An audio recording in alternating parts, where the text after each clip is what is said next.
बिस्मिल्लाहिर्रहमानिर्रहीम। जो कुरान के सिलसिले में हमने PIL सुप्रीम कोर्ट में दाखिल की है, उसके बाद से तमाम मौलवी हजरात अहले सुन्नत हो या शियों के मौलाना हो, वो मुसलसल हमारे सिलसिले में कमेंट्स, धरने, प्रदर्शन और हमसे अपनी पुरानी दुश्मनी निकालने में आमादा है। मैं सिर्फ उनसे यही कहना चाहूँगा, खुसूसी तौर पे अपने शिया उलमाए कराम से, कि कुरान मजीद के सिलसिले में जितना भी आप तकरीरों में बयान करते हैं अपने अकीदे के हिसाब से, और कुरान मजीद के सिलसिले में जितना भी लिखा हुआ है बुखारी में, हमने सुप्रीम कोर्ट में जो याचिका डाली है, PIL डाली है, उसमें सुप्रीम कोर्ट में हमने बुखारी को कोट करते हुए वो तमाम चीज़ें लिखी हैं जो एतराज़ के काबिल है। तमाम अहले सुन्नत मौलवी हजरात को और तमाम शियों के मुल्लाओं को उसमें हमने पार्टी बनाया। उनको चाहिए कि अब मामला कानून की चौखट पर है तो अपना सही जवाब वहाँ पेश करें। धरने, प्रदर्शन, मेरे सर को कलम करने के इनामात या जुल्म और ज़्यादती के पैगामात जो देकर अपने इस्लाम को पहचानवाने की कोशिश कर रहे हैं, वही तो मेरा सवाल है। क्या यही इस्लाम है? अगर के देखिए, कुरान मजीद के सिलसिले में एक साफ वजाहत हम कर दें, जो मैंने बुखारी से और कुरान मजीद को पढ़ के हासिल की है। उसमें साफ ये लिखा है कि जब कुरान मजीद रसूलुल्लाह के ऊपर रफ्ता रफ्ता आता रहा, मैसेजेस आते रहे, वो कुरान मजीद को पब्लिक में देते रहे कि भाई अल्लाह का मैसेज है, ये अल्लाह का मैसेज है। उस वक्त कोई लिखता नहीं था, लोग उसे याद रखते थे, अपने घरों की दीवारों में लिख लेते। यानी कि कुरान की शक्ल में कोई किताब रसूल के ज़माने में नहीं लिखी जा रही थी। और रसूल के इंतकाल के बाद जब अबू बकर पहला खलीफा बना, तो उसने होने वाले दूसरे खलीफा उमर से बातचीत करके यह तय किया कि हम इन कुरान की आयतों को इकट्ठा कराएंगे और इकट्ठा कराकर इसको एक किताबी शक्ल देंगे। उस काम के लिए उन्होंने, जिसके लिए उन्होंने बुखारी में पहले ही कह रखा है कि सिर्फ 4 लोग, जिनके नाम दिए गए हैं कि सिर्फ 4 लोग कुरान शरीफ के बारे में रसूल के इंतकाल के बाद जानते थे, मुकम्मल तौर पर जानते थे। उसमें मौला अली का नाम नहीं है। मौला अली जो उनके साथ बचपने से रहते थे, माज़अल्लाह वो कुरान मजीद जानते नहीं थे। बुखारी में सिर्फ 4 लोगों के नाम हैं। उनमें से एक आदमी से अबू बकर और उस्मान ने कुरान को लिखवाया, यानी कि कलेक्ट करवाया, और कलेक्ट करा के पत्थर से लिखकर एक किताबी शक्ल देकर उसको बनाया। और वो अबू बकर के ज़माने में चला और उमर के ज़माने में चला। उन्हीं ने उसको पब्लिकली नहीं जारी कर दिया। वो कुरान मजीद उस उमर के मरने के बाद हफ्सा के घर में रख दिया गया, जो प्रॉफिट मोहम्मद की चौथी बीवी थी। उसके बाद दौरे उस्मान आया। दौरे उस्मान में कुरान मजीद को लिखने की बात हुई और यह कहा गया कि बहुत से कुरान यहां चल रहे हैं। तो उस्मान ने हफ्सा क्या से वही कुरान मंगवाया जो अबू बकर और उस्मान ने लिखवाया था। मंगवाया और मंगवाकर उसकी 4 जिल्द करवाई, कॉपियां करवाई, और वो हफ्सा का कुरान मजीद हफ्सा को वापस कर दिया। और उन चारों कुरान मजीद को राइज कर दिया और यह कह दिया कि इसके अलावा कोई दूसरा कुरान मजीद नहीं है, जिसके पास है वो जला दे। यानी कि कुरान मजीद को जलाने का हुक्म देने वाला तीसरा खलीफा उस्मान था।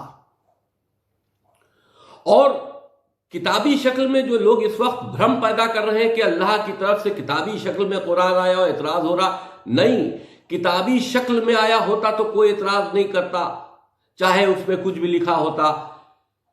रसूल आयतें बयान करते गए, उसके बाद आयतों को इकट्ठा, बाद में रसूल के मरने के बाद में आयतों को इकट्ठा किया गया और उनको जमा करके एक किताबी शक्ल दी गई।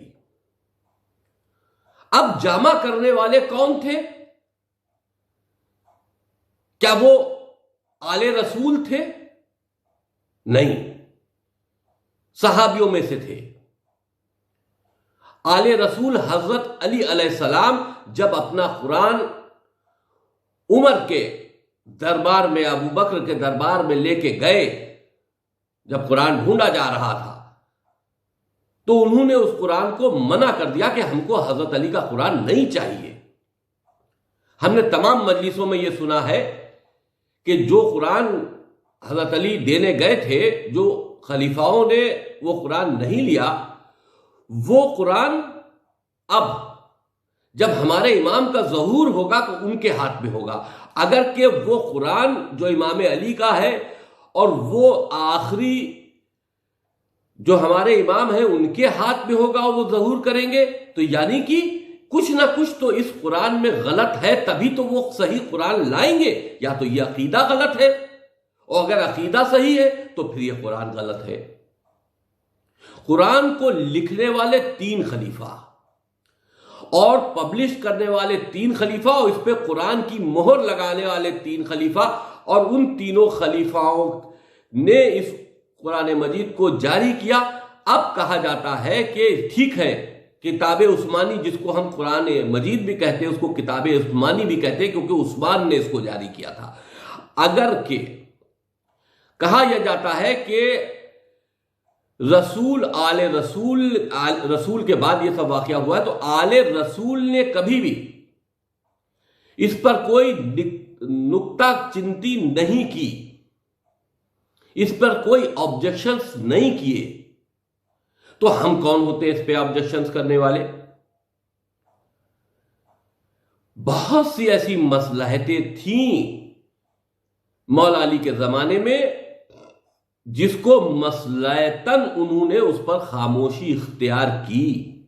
अगर के जो उस्मान ने कुरान जारी किया था, अगर के उस कुरान को राइज कर दिया जाता, जारी कर दिया गया था, उसको हजरत अली रोक देते और जो उनके पास कुरान था उसको जारी करते, तो इस्लाम में 2 कुरान हो जाते। समझदारी का फैसला करते हुए हजरत अली ने अपने हक को मारते हुए उन खलीफाओं के कुरान को पर कोई आपत्ति नहीं की और उसी को कुरान मान लिया। हम ये नहीं कह रहे कि मुकम्मल कुरान गलत है। इनकी कुछ आयतें, क्योंकि ये सीधे नहीं आई है और रसूल ने लिखी भी नहीं है, रसूल के खानदान से ली भी नहीं गई है, ये खलीफाओं ने लिखवाई हैं। तो अगर उसमें कोई शक की गुंजाइश हो रही हो तो हम उस पर शक करके हम उस पर बात कर सकते हैं, क्योंकि यह खलीफाओं की लिखी हुई किताब है। हम माज़अल्लाह रसूल से सवाल नहीं कर सकते, लेकिन हम इन खलीफाओं से सवाल जरूर कर सकते हैं। अगर कि यह बात कही जाए कि आले रसूल ने इस बात को कभी खुद तवज्जो नहीं दी या कभी खुद इस पर एतराज नहीं किया, तो मैं तमाम शिया मौलवियों, तमाम शिया हजरात से पूछना चाहता हूं कि एतराज तो उन्हीं ने खलीफाओं पे भी नहीं किया था। पहले खलीफा चुन के आ गए, रसूल की मैयत पड़ी रही, उसमें शिरकत नहीं की और चुनाव करके चुन लिए गए। दूसरे खलीफा भी बन गए, तीसरे खलीफा भी बना लिए गए, चौथे नंबर पर हजरत अली का नाम लाया गया। उन्होंने चौथा नंबर कबूल किया, जबकि उनको पहला खलीफा रसूल डिक्लेयर करके गए थे। लेकिन उनके साथ नाइंसाफी हुई, लेकिन उन्होंने इतराज नहीं किया।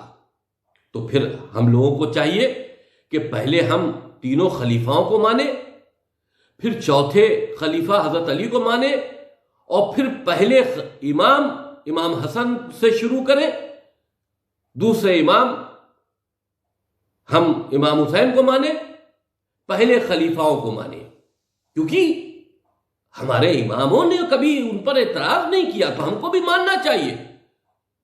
बड़े शर्म की बात है, शिया मौलवियों से हम तवज्जो फरमा रहे, शिया मौलवियों की हम तवज्जो चाहते, बड़े शर्म की बात है। आज तुम उन शहजादी के कातलों की पैरोकारी कर रहे हो, आज तुम उन जालिमों की पैरोकारी कर रहे हो जिन्होंने शहजादी के घर में आग भी लगाई है, शहजादी की मिल्कियत भी छीनी है, आज उनकी पैरवी कर रहे हो।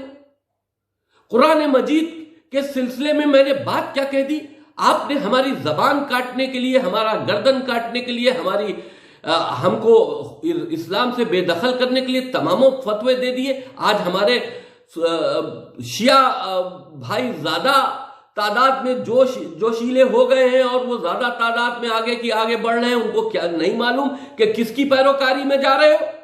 उमर, अबू बकर, उस्मान की पैरोकारी में जा रहे हो। जिस पर तुम्हारा अकीदा लानत भेजने का है, तुम उसकी पैरोकारी में जा रहे हो। कुरान तो एक आड़ की बात है, और कुरान के सिलसिले में जो मैंने बातें कही हैं वो जायज बातें इसलिए है कि कुरान में दो तरह की आयतें मिलती है, एक इंसानियत के लिए अच्छे संदेश देती हैं और एक इंसानियत के लिए बुरे संदेश देती हैं। हमने यही बात कही है, जो इंसानियत के लिए अच्छे संदेश देती हैं वो तो अल्लाह के संदेश है, लेकिन अल्लाह इंसानियत के लिए खराब, बेतुके, जुल्म ज़्यादती से भरे कोई भी कलाम नहीं कर सकता। ये मेरा अकीदा है, मेरे अल्लाह का अकीदा है। हम अपने अल्लाह के ऊपर अकीदा रखते हैं, अपने रसूल पर अकीदा रखते हैं, और उनके जरिए जो कुरान मजीद की आयतें उतारी गई उस पर अकीदा रखते हैं, लेकिन किताब उस्मानी पर चैलेंज करते हैं। यह साजिशन किताब उस्मानी को तैयार किया गया। इन्हीं किताब उस्मानी की आयतों से हमारे इमामों के सल कलम करने के फतवे जारी हुए हैं। हमारे इमामों को जेल में रखा गया है इन कुरानी आयतों का बेस बनाकर। हमको भूलना नहीं चाहिए कि हम क्या कर रहे हैं। 1400 साल पहले अगर किसी ने आवाज नहीं उठाई तो इसका मतलब है इस हक की बात की आवाज कोई नहीं उठाने वाला है। हम कब तक इनके तलवे चाटते रहेंगे? आज भी हम इन्हीं कुरान की आयतों के तहत पूरी दुनिया में काटे जा रहे हैं। हम गैर मुस्लिम सब कभी पाकिस्तान में, कभी अफगानिस्तान में बुरी तरह काटे जा रहे हैं, और इसी कुरान के हवाले से काटे जा रहे हैं। कुरान एक वो किताब है जो छोटे मोटे इंसान की या किसी छोटे मोटे आलिम की नहीं है, यह अल्लाह की किताब है। अल्लाह जब बंदों से कलाम करता है तो अपनी उस लैंग्वेज में कलाम करता है, अपने उन विचारों के साथ में कलाम करता है जो पूरे इंसानों के लिए हो। खास करके कुछ लोगों के लिए फेवर में हो, खास करके कुछ लोगों के लिए खिलाफत में। हमारा अल्लाह ऐसी दोहरी नीति अपना नहीं सकता। लाओ मौला अली का कुरान। हम तो कहते हैं, चलिए मैं रिट वापस लेता हूं, हम चैलेंज करते हैं शिया मौलवी हजरात से, आलिम दीन से, जो 26 आयतों के सिलसिले में हमने रिट दाखिल की है।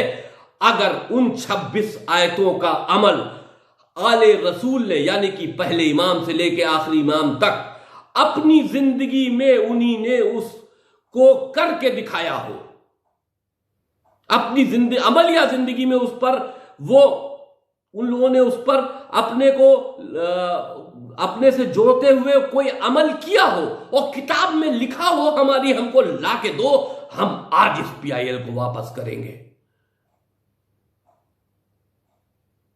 कुरान मजीद हम अहले बैत को कहते हैं बोलता कुरान है। जो कुरान बोल रहा है वो इन आयतों पर अमल नहीं कर रहा है, और जो कुरान खामोश है, किताब की शक्ल में है, उससे तुम ये उम्मीद रख रहे हो कि जो इसमें लिखा हुआ है सब सही है। इतराज तब नहीं था जब रसूल लिखते थे, इतराज तब नहीं था जब अल्लाह की तरफ से आती। इतराज इसलिए है पैदा होता है कि इसको लिखने वाले खलीफा थे, ढूंढवाने वाले खलीफा थे, हम लोगों को उससे दूर रखा गया था। आज उनके मिर्चें इसीलिए लगी है कि उनकी साजिश पकड़ी जा रही है। उन्हीं ने खाका खींचा था दुनिया में इंसानी आतंकवाद को पैदा करके और पूरी दुनिया पर चढ़ाई कर देने का, पूरी दुनिया में कत्लो आम कर देने का। उसका सहारा उन्हीं ने कुरान शरीफ में छोटी छोटी सूरे डालकर, छोटी छोटी आयतें डालकर लिया है। हम उन आयतों को चैलेंज कर रहे हैं कि यह राष्ट्र के हित में नहीं है, इससे राष्ट्र को नुकसान है, हमारी देश की सुरक्षा को नुकसान है, हमारे मुसलमान नौजवानों को नुकसान है। तो लोगों का एतराज हो रहा है। जिसको एतराज करना है सुप्रीम कोर्ट में जाकर दाखिल याचिका में अपना हलफनामा लगाए और एतराज करे। हमारे वकील भी रहेंगे, हम एतराज का जवाब देंगे। लेकिन धरने, प्रदर्शन, लोगों को गुमराह करना कि वसीम रिजवी ने यह कर दिया, वो कर दिया, यहां से लेके पाकिस्तान करके के वो छोटे छोटे मुल्ला जो मजलिस रट के आते हैं और मिंबरों से पढ़ के चले जाते हैं, जिनको इल्म के बारे में ABCD नहीं मालूम, ये रट्टू तोते आज कुरान मजीद कौम को समझाएंगे। इनको चाहिए कि शियत जो ऐसा एक फिरका है जो आले रसूल पर जान देता है, उसमें ये खिलाफत का जहर मत घोले। हम अलग हैं, वो अलग है। खिलाफत वो है कि जिसकी मजबूरी में हमने इमामत को लाया है। अगर मौला अली का हक मौला अली को दे दिया गया होता और पहला खलीफा बना दिया गया होता तो यह लड़ाई खत्म हो जाती, वहीं पर खत्म हो जाती। लेकिन ऐसा नहीं किया गया। यह साजिश थी इन तीनों खलीफाओं की और रसूल सल्लल्लाहु अलैहि वसल्लम की दो बीवियां आयशा और हफ्सा, इन सब की साजिश थी। और कुरान के जरिए उन्हीं ने अपनी साजिश को पूरा किया है। इस कुरान के जरिए उन्हीं ने हमारे इमामों के साथ में सख्तियां की है। इस कुरान के जरिए उन्हीं ने हमारे इमामों को जेलों में रखा है, उनके कत्ल किए हैं। ये 26 आयतें जरूरी है, आतंकवाद को बढ़ावा देती है। हम आतंकवाद जैसी बीमारी से, जो कोरोना से भी ज्यादा खतरनाक है, कई 100 सालों से परेशान है। पूरी दुनिया परेशान है और शिया खास करके परेशान है कि शिया जहां भी होता है ये कुरान के मानने वाले उनको मुशरिक, उनको काफिर कहकर उनकी गर्दनें उतार लेते हैं। ये असल वजह है जो अब मिर्चें लगना शुरू हो गई है। ये खलीफाओं की साजिश जब खुलने लगी है तो मिर्चें लगना शुरू हो गई है। और फिटकार की बात यह है कि इसमें चंद जाहिल कल्बे जवाद जैसे हमारे मौलवी भी शामिल हो गए हैं, इस बात का बखेड़ा बनाते हुए कि कुरान के ऊपर कह दिया, कुरान के ऊपर कह दिया। कुरान के ऊपर नहीं, इन 3 खलीफाओं की साजिश के ऊपर हमने रिसर्च की है और साजिश में यह तय पाया कि कुरान को बेस बनाकर आतंकवाद को दुनिया में फैलाने के लिए यह साजिश की गई थी, जो आज तक, जिस वक्त की दुनिया तक अपने वजूद में है और पूरी दुनिया में इस्लामिक आतंकवाद चढ़कर बोल रहा है।